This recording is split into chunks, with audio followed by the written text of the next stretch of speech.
All right. Well, look, we're nearing the end, and I know we have a lot of small ones left. But Robert, Kari the Lake, big one, Kari Lake. Okay, so Kari Lake has filed a bona fide election contest. She's alleged what we already know: delays, problems with tabulators. I can't hear tabulator in any other way but through Bill Gates, the Maricopa County Bill Gates, his voice. She's relying on testimonial evidence that they've gathered from people who had issues. Other than in reading the summary of the suit, where they impute intent, whereas I always say they try to impute intent when the outcome is the same. Okay, she's contesting it. What's going to happen? What's the process? What are the chances of success given what just happened to her on the previous lawsuit where they got sanctioned for legal fees? Is the past prologue to the future? Is this going to stand on its own legs, or are judges going to get influenced by the previous lawsuit? And where does it go? So, yeah, it's a straightforward election contest. The standard in Arizona, it's been established for almost a century by the Arizona Supreme Court, does not require proof of fraud, does not require proof of intentionality. It just requires irregularities, mistakes, or other issues that bring the election outcome into doubt. So all that you need to show is that there were irregularities, mistakes, or other issues in the processing of the ballots, and that there's enough of the ballots that are in dispute that is greater than the margin of victory. All you have to have is in doubt. You don't have to prove it beyond certain or anything else. The typical remedy that is offered, customary remedy, is a runoff election, a new election.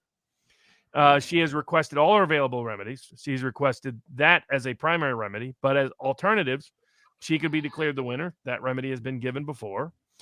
She also that they could portion the ballots in a certain way to make account for the various errors and omissions and mistakes that took place. And they could also order an audit of the ballots. They could order experts to do signature match checks. There's a range of other things they could also do to accomplish the objective. For those out there that said, oh, this has never been granted in history. Well, actually, it's been granted right in Arizona in the governor's race. So there's a prior governor's race where the Arizona Supreme Court voided the election because there was doubt about the outcome because of irregularities in the way in which the vote count took place. That's it. So the idea that this has never been done, can't be done, won't be done is all nonsense. Now, there is a political hurdle with prejudice in the court system, which I'll get to. But that shouldn't blind us to what the facts and the law are or the politics of pursuing these cases. So go ahead. Do I bring up the Bill Gates? Let me bring it up one more time, just so that Sure. nobody says you're making stuff up, or for the YouTube overlords. Maricopa County. Here we go. How they're going to argue that there were no errors. County. I'm Bill Gates, the chairman of the Maricopa County Board of Supervisors. I won't play the whole thing. And I'm Stephen Richard, the Maricopa County Recorder. And we're here to give you an update on how things are going so far with the election. We've already had almost 44,000 people show up this morning, check in, and be available to vote. And things are going great out there. But there's one thing that we wanted to address to make people aware of today, and that has to do with our tabulators. We've got about 20% of the locations out there where there's an issue with the tabulator, where some of the ballots that after people have voted them, they try and run them through the tabulator and they're not going through. But the good thing is we do, first of all, we're trying to fix this problem. Trying to fix it. Okay, we can stop it from there. Robert, Katie Hobbs says, he said that 20% of the locations. Katie Hobbs' lawsuit alleges like 39% of the locations. Kari Lake's lawsuit. I'm sorry, Katie Hobbs. Sorry, because I have a question about Katie Hobbs afterwards. Kari Lake alleges it's like in the 30s percentage. Some people are going to say it's over half at different points. So there's different ones went down for different lengths of time. So here are the issues, here are the mishaps, irregularities, the omissions that she details. First, the big one is signature mismatches. So the employees were so for those people out there, over 1 million ballots in Arizona come in by mail. The way in which the only method by which you can make sure that ballot is a legal ballot is that on the envelope, before you open the ballot, before you allow it to be counted, you match the signature on the outside of the ballot, on the outside of the mail envelope, with the signature on the registration card.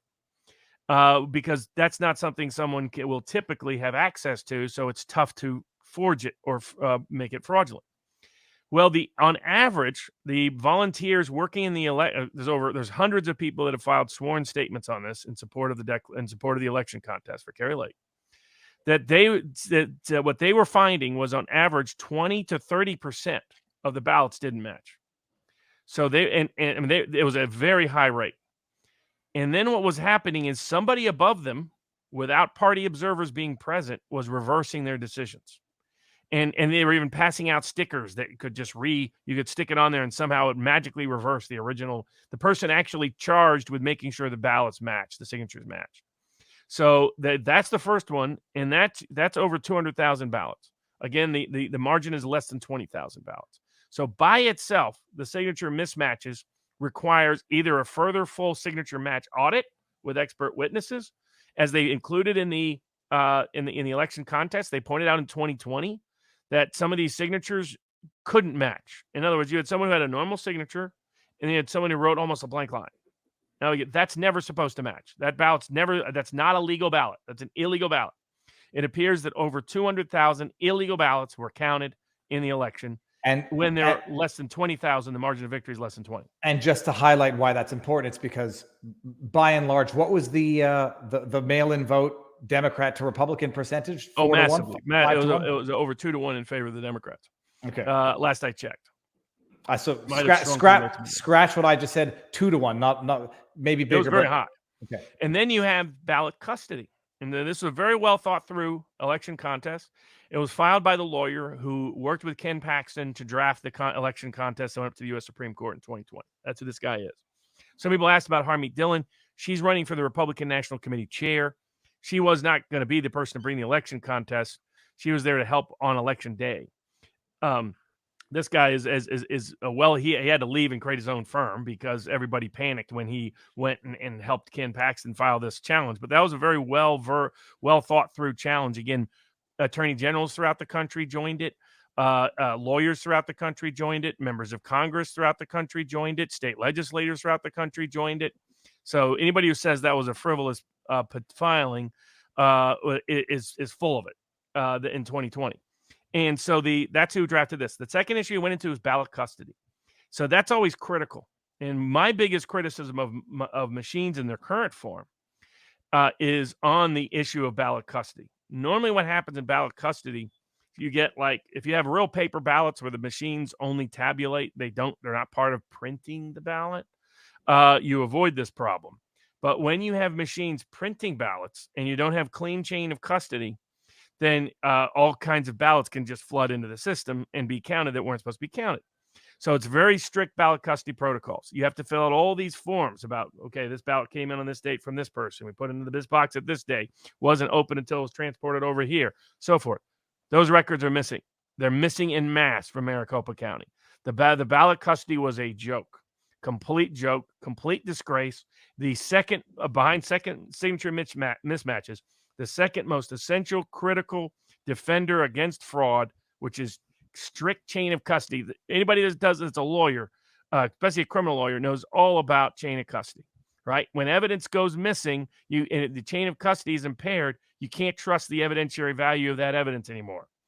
You can't trust a ballot to be a legally qualified ballot if the chain of custody goes AWOL.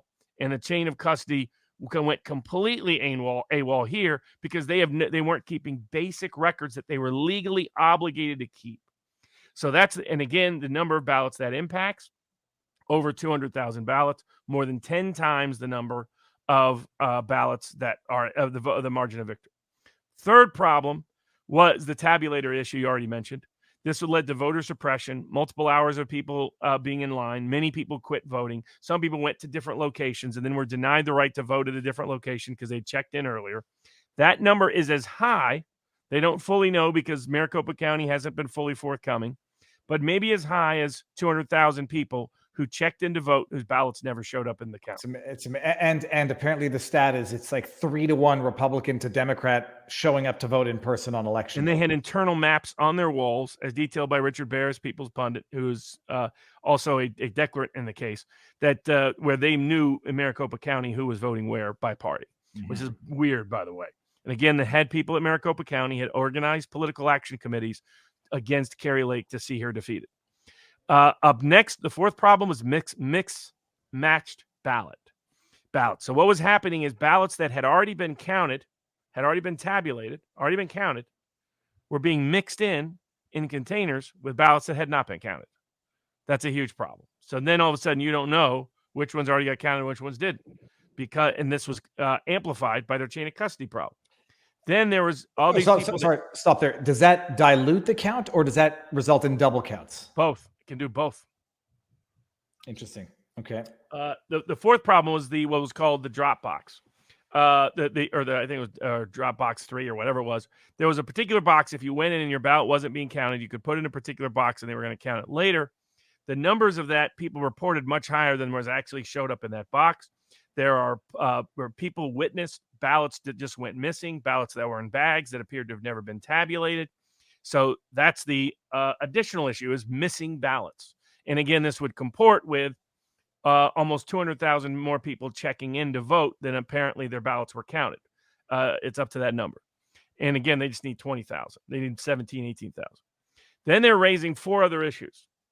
This is that the Twitter files disclose that the election officials in Arizona were demanding Twitter censor people raising issues with how this election was being conducted, including, go ahead.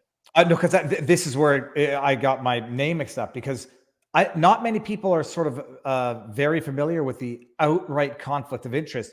Explain the position that Katie Hobbs, Kari Lake's opponent, occupied in Arizona. I don't know if it's in the state legislature, in the state government. What was her role prior to and during the election and during the election verification process, so people can fully understand just how bad this is?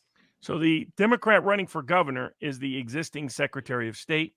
She presided over the 2020 election, and she presided over the 2022 election. So she supervised the conduction of elections in Arizona.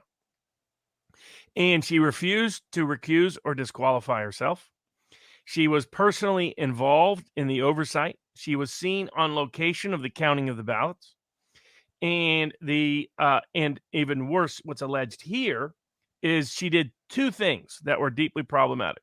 One is she directly interfered with public statements about the election and people raising issues by censoring their opinions on social media, by demanding Twitter remove certain accounts or deboost those accounts, effectively shadow ban those accounts. Apparently there's a visibility filter. I mean, that's what Scott Adams was saying, that maybe Twitter's defense was going to be. I'm like, good luck with that. No, we didn't shadow ban anybody. We just had a visibility filter. It's like very Orwellian. And it wasn't politically motivated either. We just control it. It's doublespeak, but yeah, it's all at multiple levels. So there's the problem for her ordering censoring of people that were exposing some of these problems in the court of public opinion, state action, First Amendment violations of Lake supporters and election integrity supporters, using her control of the state authority and her relationship with Twitter and social media to accomplish it.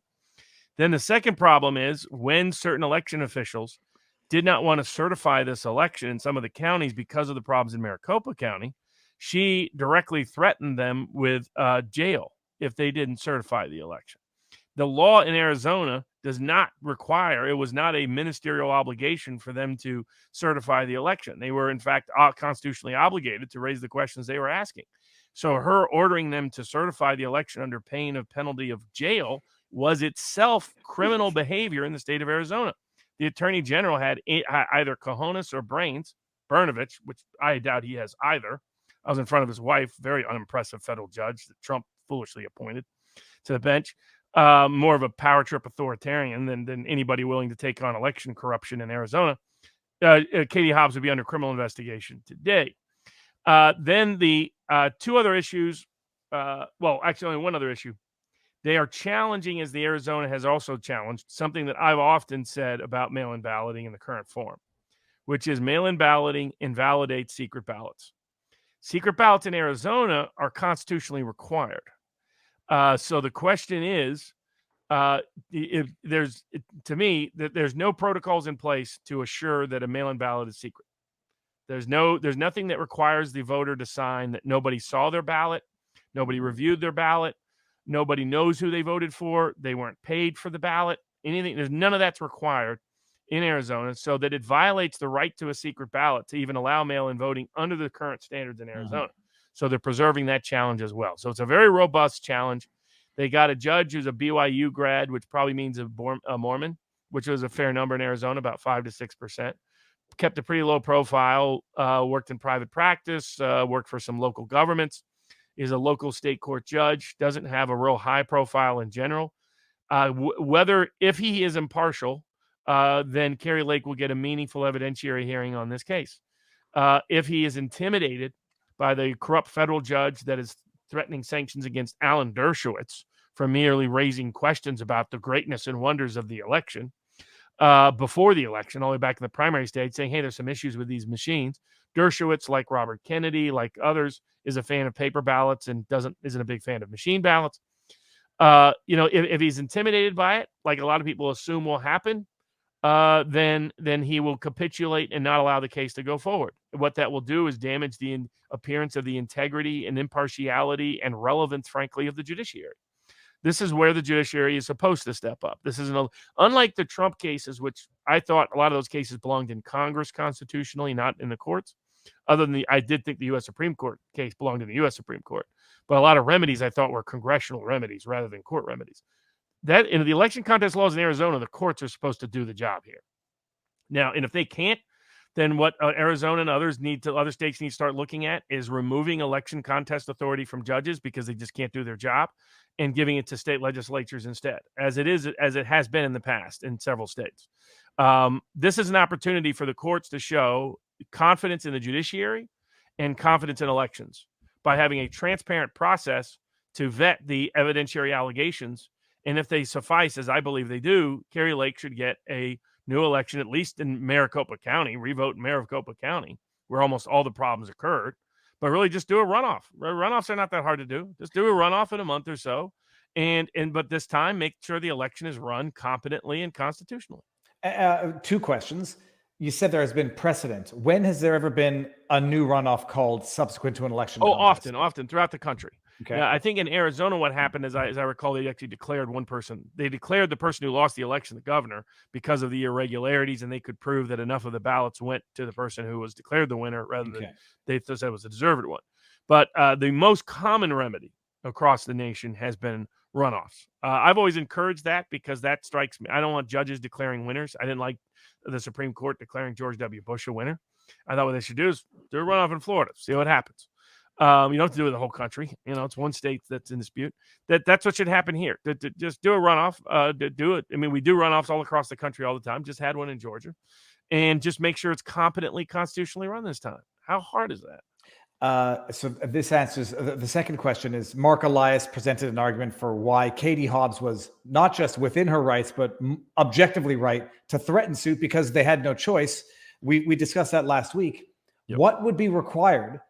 What precautionary measures? The problem was he interpreted the law as ministerial. Yeah. There was no discretion. And in the reading of the law that's recorded in the election contest by Kari Lake against Katie Hobbs is that, in fact, that's not what the law says at all. So it would not shock me that money launderer Mark Elias wasn't being honest about it. Alleged. I don't even know what you're talking about. I just think it's going to get me in trouble, Robert. But set aside Mark Elias, what would be required in order to safeguard from undue influence from Katie Hobbs? What would she have to do in order to... She should have recused herself at this point. I mean, but she never should have. It's one thing, she was constitutionally entitled to run the election, even though she was involved in the governor. I don't have a problem with that.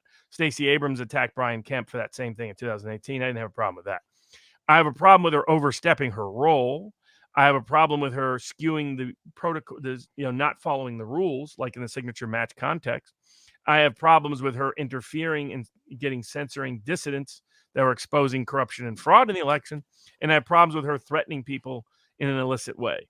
I mean, if she had a problem with it, and what she did, she took them to court. Just take them to court and argue why you think it's ministerial. Don't be threatening them with jail. That's the.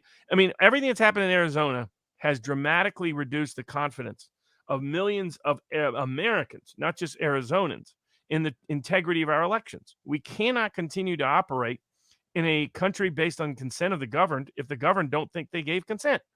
And if the courts had either brains or balls, they would say we need to have an open, transparent process here so people can have confidence in the outcome one way or the other. We'll find out whether the Arizona courts have either. Yeah, and they call Kari Lake the election denier when she lost this Ryan Godurski or whatever his name is. So he's this grifter. And you can always tell the grifters because first thing is you can't figure out how they make their money on a daily basis. Right? That's always like a first telltale sign. All these so-called, they're gray spade, like David Reboy or whatever his name is, hangs out with Jack Murphy, who like to stick things up his rear end and put it on TV and sell it for money. That's who these people hang out with, typically. So this guy he's been obsessed with attacking Kari Lake on the grounds that Kari Lake is no better than Stacey Abrams, that election questioning being an election denier is not being populist and et cetera. And somehow to be populist is to think our elections are perfect beacons of integrity. And you dig in further, the guy's like, oh, I've elected all these populists. It's like, who? And you dig in, the only guy he's really connected to any profile is Bloomberg. It's like, Bloomberg, the populist? I must have missed that.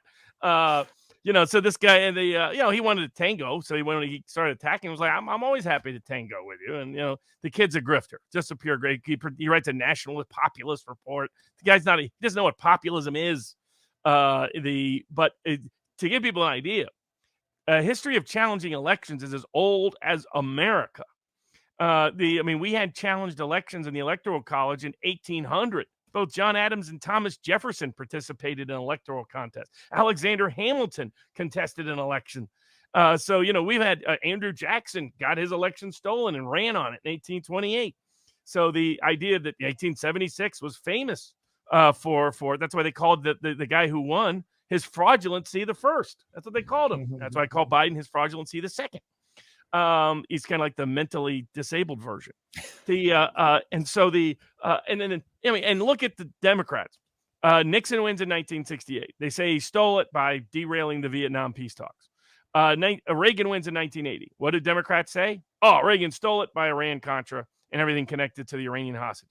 Poppy Bush wins in 1988. The Democrats accept the election because election integrity is part of always accepting elections as a sign of being an American? No, they say he stole it because of the Michael Dukakis being an illicit racist ad. Then, of course, George W. Bush wins. Do they say he win it? No, they made massive protests that he stole it. And they say he stole it in 2004 with the Diebold machines in Ohio. Then, of course, Donald Trump wins. Do they say he wins legitimately? No, they claimed he stole it for years and launched a special counsel inquiry into it. So politically, historically in America, to challenge elections is to be an American. The populists were always big on election integrity, exposing election fraud everywhere it took place. It was part of their big campaign topics throughout the late 1800s and throughout the early 1900s. So to be populist is to say, I demand honest, open, fair, free elections. It's how a lot of us, my ancestors helped bring about free and fair election clauses in state constitutions. That's why it exists. Secret ballot, why it exists, is because we wanted election integrity. It has been a populist mantle for forever. And denying election fraud and election fornication is not being a populist. It's being an institutionalist who cares more about covering up problems than dealing with problems. And Godurski's just Godusky, or how you pronounce his name, is just one in a long line. That's why he's on Buck Sexton, with Clay Travis a lot. Buck Sexton is a former CIA spook, folks. That's who that guy is. And Clay Travis, God bless him, he's from Vandy. He's only half Tennessee by my book, because you can't be full Tennessee and be from Vandy. Great, sweetheart of a human being, but he's not exactly the most politically informed guy in the world. So on these kind of issues. And so to all these people attacking Kari Lake haven't read the suit. The suit is an exceptional suit that details extraordinary facts, and the law overwhelmingly supports her. So what they're really saying is, hey, they stole it. Let's just go along with it. Like some of the people did with LBJ in 1946. Maybe if they would have fought LBJ all the way back then, fully and thoroughly, maybe President Kennedy doesn't get whacked in 1963 in Texas.